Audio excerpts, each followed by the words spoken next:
morning, student. My name is Deepthi Arora. I am faculty of mathematics. Today my topic is simplex method. Last lecture में हमने graphical method किया था linear programming problems का.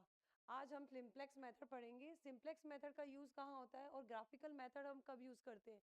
Graphical method जब हम use करते हैं जब ओनली 2 वेरिएबल्स यूज़ करने होते हैं. जब मोर देन 2 वेरिएबल्स हो तो हम सिंप्लेक्स मेथड को यूज़ करते हैं. सिंप्लेक्स मेथड की हेल्प से ही हमें सॉल्यूशंस फाइंड होंगे.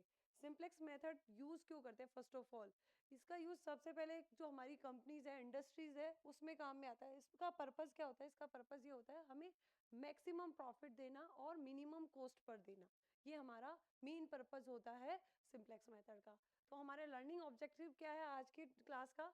Understand the purpose of the simplex method, identify the components, convert a linear programming problem into a standard form and construct the initial simplex table, apply the simplex algorithm and interpret the final table and analysis special cases. Okay, तो अभी हम start करते हैं introduction simplex method का. Simplex method जो है ये approach है solving linear programming model. Linear programming model का मतलब क्या होता है? LPP. लीनियर प्रोग्राम मतलब जो यहाँ पर जो अपना मॉडल होता है उसमें फर्स्ट तो अपना ऑब्जेक्टिव फंक्शन होता है, फिर हमारे कंस्ट्रक्ट होते हैं और फिर हमारा क्या होते हैं x1 x2 जो वेरिएबल्स होते हैं वो always should be greater than equal to 0. ये हमारे 3 स्टेप में ये होता है. ठीक है, तो यहाँ पर इसमें यूज करने के लिए slack variable, tables, pivot variables means finding the optimal solution for a given objective function. जो हमें ऑब्जेक्टिव फंक्शंस गिवन होता है उसका हम क्या करते हैं? सॉल्यूशन फाइंड करते हैं. ठीक है, with the help of linear programming method से. ठीक है, तो इसके कई फॉर्म है. सबसे पहले स्टैंडर्ड फॉर्म होगी. आपको जो प्रॉब्लम दे रखी होगी वो एक लीनियर प्रोग्रामिंग प्रॉब्लम होगी, उसे हम स्टैंडर्ड फॉर्म में सबसे पहले कन्वर्ट करें. स्टैंडर्ड फॉर्म में कन्वर्ट करेंगे. स्टैंडर्ड फॉर्म के बाद में हम इसकी टेबल बनाएंगे और टेबल की हेल्प से हम इसका ऑप्टिमल सॉल्यूशन फाइंड करेंगे. ठीक है, तो हम देखते हैं किस तरह से हम टेबल प्रिपेयर करते हैं. सबसे पहले हमारे सामने इस तरह की एक LPP है, लीनियर प्रोग्रामिंग प्रॉब्लम है. जो है ये हमारा क्या है? ऑब्जेक्टिव है, यानी ये हमारा पर्पज है. ये हमारा है कि हमें मिनिमम कॉस्ट लगानी है. कोई भी हम काम शुरू कर रहे हैं उसमें हम यही सोचते हैं कि हमारी कॉस्ट क्या रहे? मिनिमम रहे और हमें प्रॉफिट क्या मिले? मैक्सिमम मिले. उसके लिए ये हमारा बेस्ट मेथड है. तो हमारा ये ऑब्जेक्टिव फंक्शन है और ये हमारे क्या है? कंस्टेंट है. और ये हमारा है x1 x2 x, ये जो वेरिएबल्स है ये always should be greater than equal to 0 होने चाहिए. ठीक है, तो हम सबसे पहले जब भी LPP को स्टैंडर्ड फॉर्म में कन्वर्ट करेंगे तो स्टैंडर्ड फॉर्म में कन्वर्ट करने के लिए पहली जो स्टेप है वो, अगर आपका ऑब्जेक्टिव फंक्शन मिनिमम का है तो हम उसको मैक्सिमाइज करेंगे. ठीक है, सेकंड स्टेप क्या है?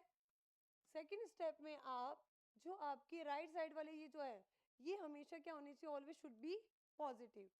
एंड नेक्स्ट ऑल जो हमारे कंस्टेंट है वो ग्रेटर देन इक्वल टू 0 होने चाहिए. ठीक है, तो हम इस प्रॉब्लम को अब स्टैंडर्ड फॉर्म में कन्वर्ट करते हैं. ठीक है, तो कन्वर्ट करने के लिए सबसे पहले क्या करना पड़ेगा? पहली स्टेप होगी मिनिमम को मैक्सिमम करने के लिए. अब मैक्सिमम कैसे करेंगे? मैक्सिमम करने के लिए ये जो है आपका उसे हम माइनस से मल्टीप्लाई कर देंगे. जैसे ये माइनस से मल्टीप्लाई करेंगे जो मिनिमम की प्रॉब्लम है वो मैक्सिमम में कन्वर्ट हो जाएगी. तो क्या होगा यहाँ पर?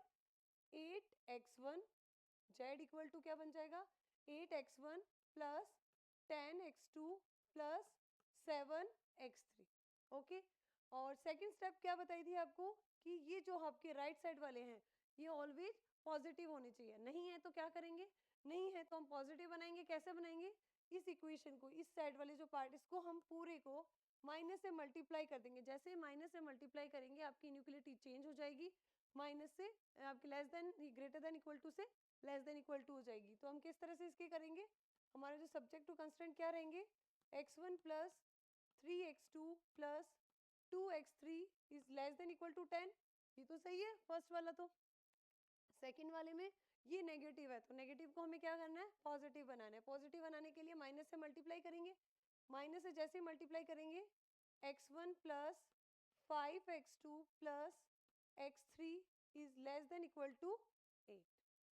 Okay, and subject to constant के बाद x1 x2 x3 ये always should be greater than. अब ये आपकी जो LPP थी, लीनियर प्रोग्रामिंग प्रॉब्लम थी, ये आपकी स्टैंडर्ड फॉर्म में कन्वर्ट हो गई है, ठीक है। अब ये स्टैंडर्ड फॉर्म में कन्वर्ट हो गया। अब इसके बाद में नेक्स्ट है हमारी सिंपलेक्स मेथड की जो टेबल है उसको प्रिपेयर करने के लिए पहली प्रिपरेशन करेंगे हम, जो इनइक्वलिटी है इस इनइक्वलिटी को इक्वलिटी में कन्वर्ट करेंगे। तो इनइक्वलिटी को इक्वलिटी में कन्वर्ट करने के लिए क्या करना पड़ेगा, यहाँ पर लेस देन का साइन है। लेस देन का साइन है, इसका मतलब यहाँ पर कुछ एक्सेस की जरूरत है ना, कुछ रिक्वायरमेंट है, कुछ हमें ऐड करना पड़ेगा तभी ये जाकर इक्वल होगा। जब इस तरह का हो तो हम ऐड करते हैं, तो उस वेरिएबल को बोला जाता है स्लैक वेरिएबल, जो लेस देन का केस है। और लेस देन में हम इस साइड जहां पर ये लेस है और वहां पर जब हम ऐड कर रहे हैं इक्वल बनाने के लिए, तो जो वेरिएबल ऐड किया जाता है उस वेरिएबल को हम बोलते हैं स्लैक वेरिएबल। तो देखिए हम इसको किस तरह से कन्वर्ट करते हैं। देखिए x1 plus 3x2 plus 2x3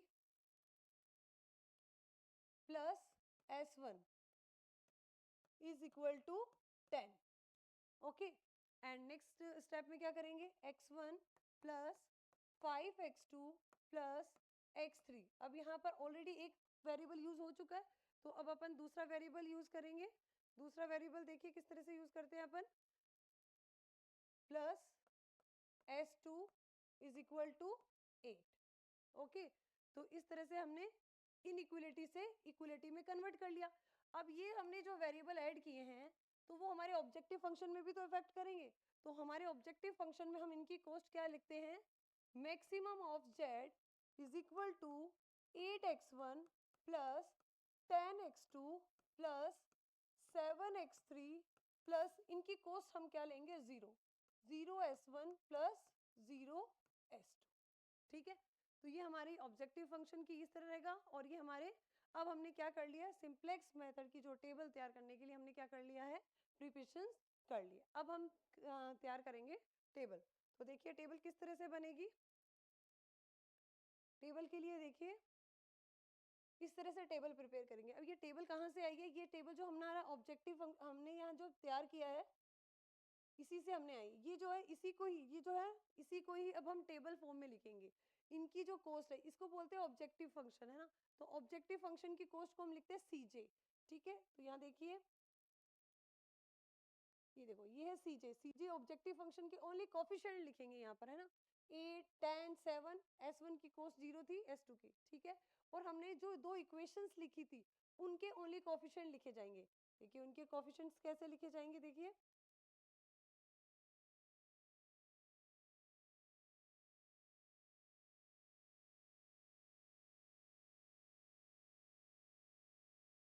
ये देखिए अब इनके कोफिशिएंट क्या क्या है, 1 3 2 1। s2 नहीं है तो s2 की कॉस्ट क्या रहेगी, 0 रहेगी। 1 5 1।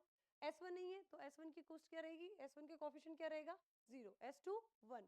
और ये जो राइट साइड वाले हैं उनको हम b लिखते हैं, 10 8। तो देखिए इस तरह से अपन ने लिखा है यहाँ पे टेबल में 10 8। ये तो b के नीचे लिखा, x1 x2 क्या है, ये उनके कोफिशिएंट्स है, 1 1 3 5 2 1, इनकी 1 0 0 1। और S1 और S2 ये CB क्या है, CB हमारे S1 S2 जो ये लिखे हैं इनके ऑब्जेक्टिव फंक्शंस की कॉस्ट लिखी जाती है यहाँ पर। ठीक है, अब हमने यहाँ पर फर्स्ट टेबल तैयार कर लिया। अब उसके बाद नेक्स्ट अब हमारा है ये ZJ minus CJ। ZJ minus CJ find करना। ZJ माइनस CJ किस तरह से फाइंड किया जाए, CJ ऑलरेडी मेंशन है, अब हमें ZJ चाहिए। ZJ माइनस CJ करेंगे तो ZJ कैसे आएगा, ZJ के लिए देखिए आपको क्या करना पड़ेगा, जो हमारा CB है ना, वो और वेरिएबल्स है ये आपस में मल्टीप्लाई होकर ऐड होंगे। तो क्या आएगा, 0 इंटू 1 प्लस 0 इंटू 1 कितना हुआ, 0। तो ZJ क्या आया आपका, 0। CJ कितना है, 8। तो ZJ माइनस CJ क्या आएगा, -8। तो हमेशा 0 से अपन मल्टीप्लाई करेंगे यहाँ पर। तो 0 से जैसे मल्टीप्लाई करेंगे तो माइनस जैसे CJ करेंगे तो हमेशा ये ऊपर वाले वैल्यू दिखाई देंगे, -8 -10 -7 0 0। यानी जो ये ऑब्जेक्टिव फंक्शन है इसका जस्ट नेगेटिव आएगा ओनली फर्स्ट टेबल में। क्यों, क्योंकि ये हमेशा यहाँ पर क्या होंगे, S1 S2 इनकी कॉस्ट हमेशा क्या होगी, 0। तो 0 से मल्टीप्लाई करेंगे तो 0 आएगा। तो ZJ माइनस CJ क्या आएगा, 8 10। यहाँ पर क्या आएगा, इनका जस्ट नेगेटिव आ जाएगा। तो ये आप इस तरह से भी कर सकते हैं। अब ये ZJ माइनस CJ आ गया। अब उसके बाद अब नेक्स्ट टेबल कैसे आएगी, है ना। तो नेक्स्ट टेबल के लिए क्या करना पड़ेगा, अब हम यहाँ पर बात करेंगे एक करेंगे एंटरिंग वेरिएबल की, एंटरिंग वेरिएबल, एक होता है एंटरिंग वेरिएबल और एक होगा आउटगोइंग वेरिएबल।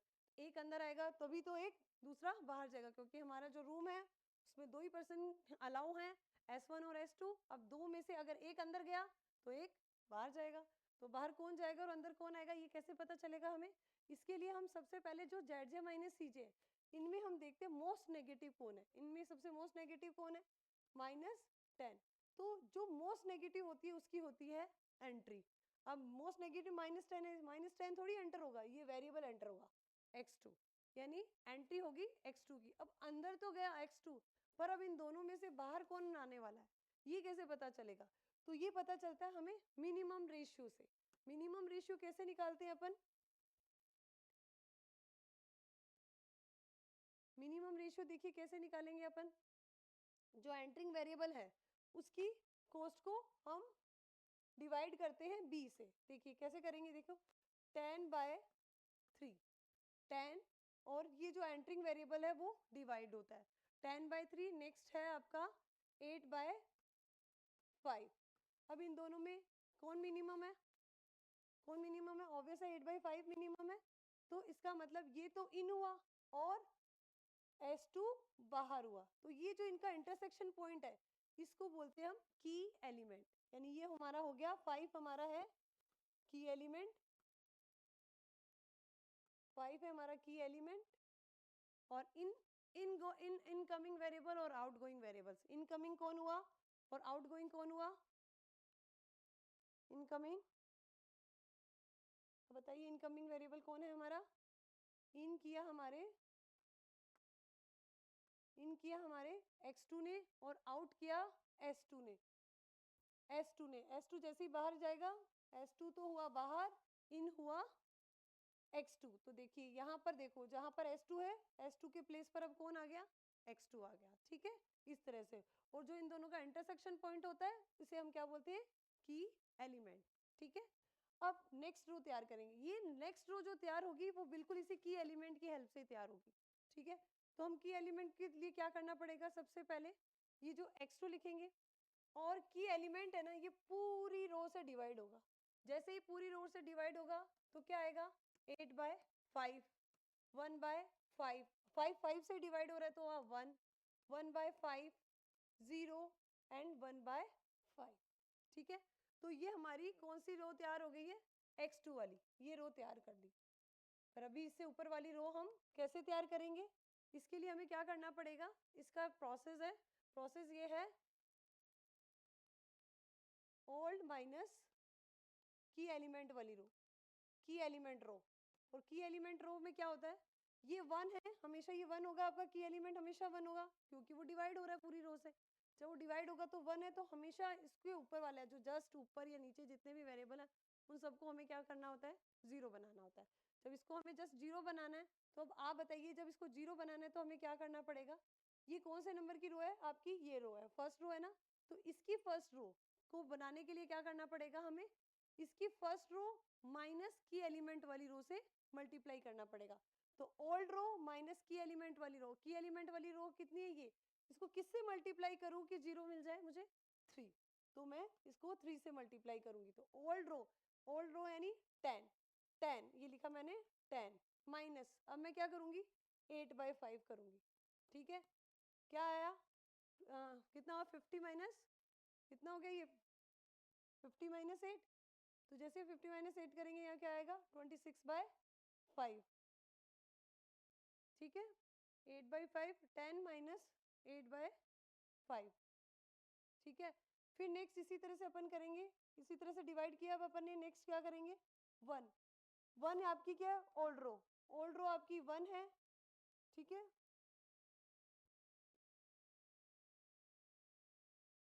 ये बस ये ध्यान रखना, ये आपका की एलिमेंट है। अब आपकी ओल्ड रो क्या है? आपकी ये 1 माइनस, अब आपको इसे किससे मल्टीप्लाई करना है? ये वाली रो को आपको मल्टीप्लाई करना है 3 से।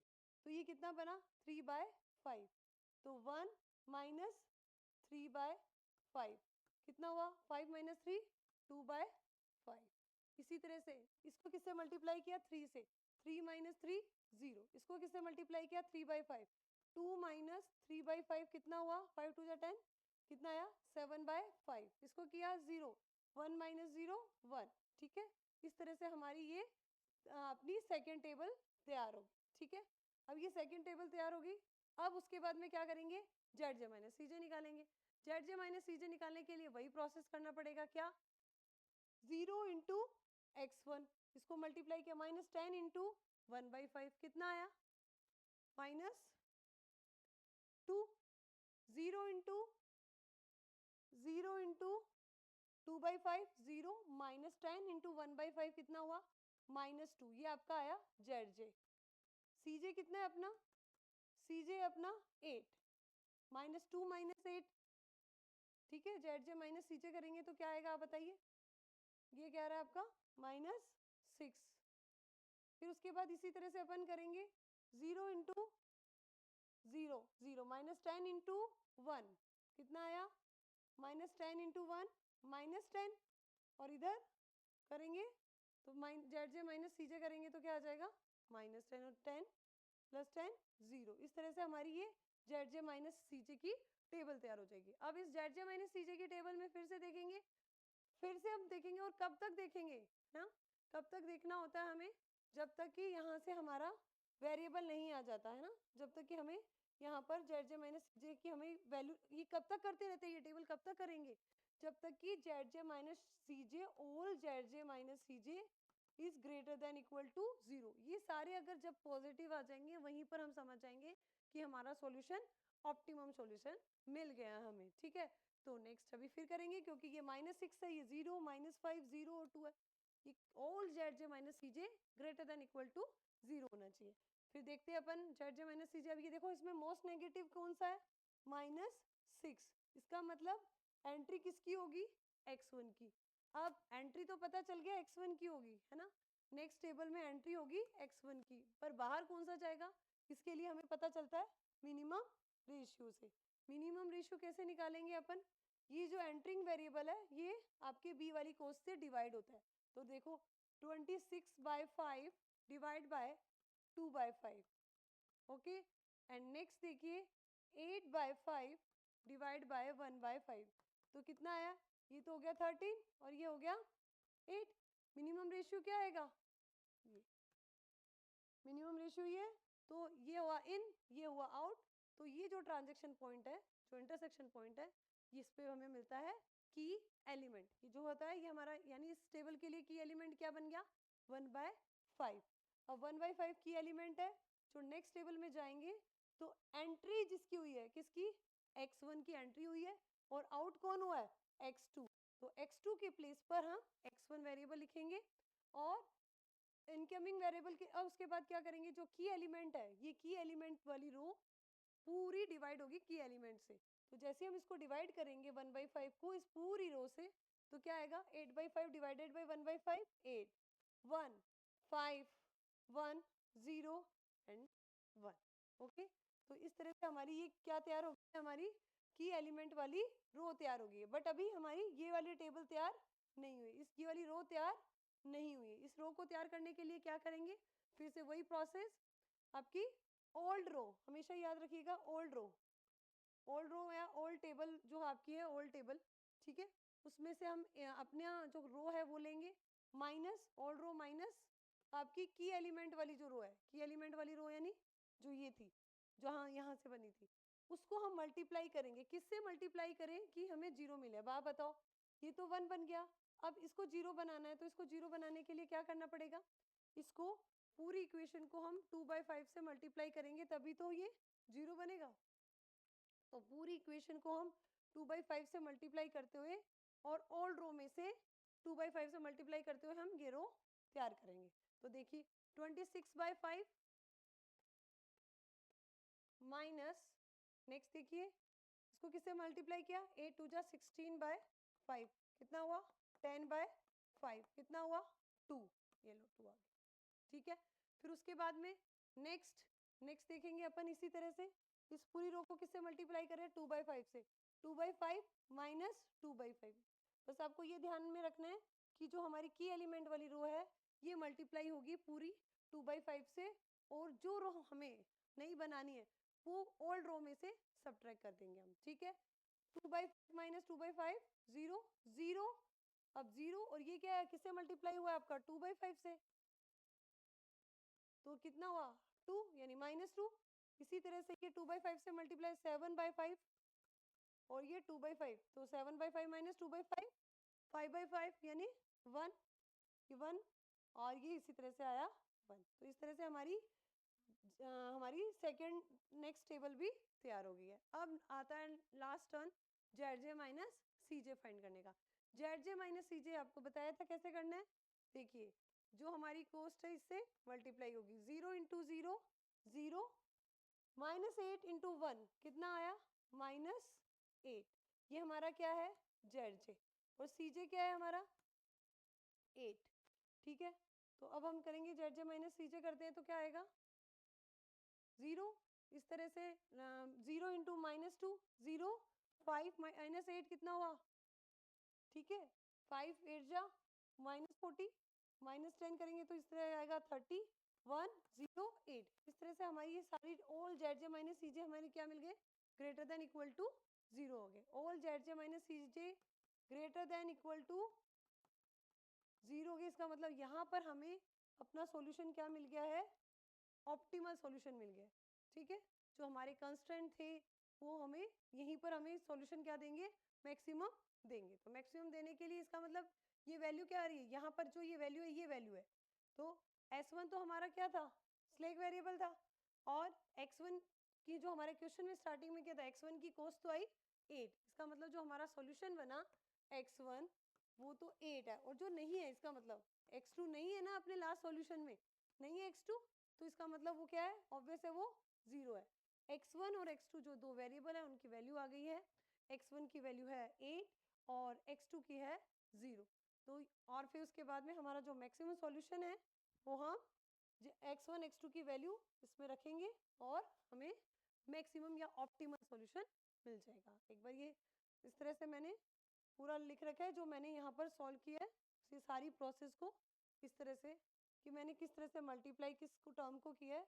देखिए जैसे -10 यहाँ पर स्मॉलेस्ट वैल्यू थी, मोस्ट नेगेटिव वैल्यू को लिया, इन किया और की एलिमेंट निकाला। की एलिमेंट पूरी रो से डिवाइड हुआ, जैसे डिवाइड होगा देखिए नेक्स्ट, फिर देखिए जो मैंने किया है उसी को मैंने पूरा यहाँ पर डिटेल में बता रखा है।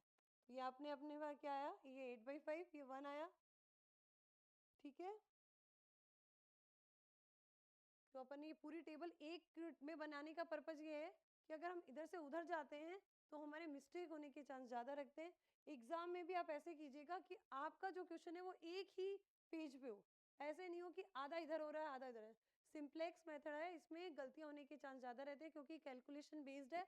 अगर आप इधर से उधर गए और हो सकता है आप इधर कैलकुलेशन की और वहीं गड़बड़ स्टार्ट हो जाएगी। इसीलिए हमेशा ट्राई करना है उसको एक ही पेज पे करना है, कभी ये नहीं करना है कि आधा इधर करके और आधा उधर कर लो, वहाँ मिस्टेक होने के चांस रहते हैं। इसीलिए भी आपने देखा होगा मैंने यहाँ एक स्लाइड में पूरे उस सॉल्यूशन को दिखाया, ठीक है। और उसके बाद में आपको यहाँ पूरा मैंने डिटेल में भी एक्सप्लेन कर दिया है, ठीक है। इस तरह से हमारी जो वैल्यू आ गई है x1 x2 x3 की, ये हमारी x1 x2 x3 की वैल्यू क्या है, ये रहा हमारा वैल्यू है, ये रहा x1 की वैल्यू 8, x2 की 0, x3 0। जो नहीं है इसका मतलब वो क्या है, आपके 0 वैल्यू है। और s1 की वैल्यू आपकी 2 आई थी, s2 0, और आपका जो मैक्सिमम जो था मैक्सिमम ऑफ z वो कितना आ रहा है 64, यानी 64 से ज़्यादा आपको प्रॉफिट, मैक्सिमम प्रॉफिट नहीं मिल सकता इससे ज़्यादा। ये सारा मतलब पूरा अच्छे तरह से बताता है सिंप्लेक्स मेथड, ठीक है। इस टाइप के क्वेश्चंस को आप यूट्यूब वगैरह पे भी सर्च कर सकते हैं, मोर एग्जांपल्स और देखना है तो आप इसको, जैसे ये अपनी वीडियोस हैं ऑपरेशन रिसर्च सिंप्लेक्स मेथड आप डालेंगे तो आपको बहुत सारे वीडियोस मिल जाएंगे जिसमें आपको वो प्रैक्टिस कर सकते हैं इस पर बेस्ड क्वेश्चंस की, ठीक है। Thank you.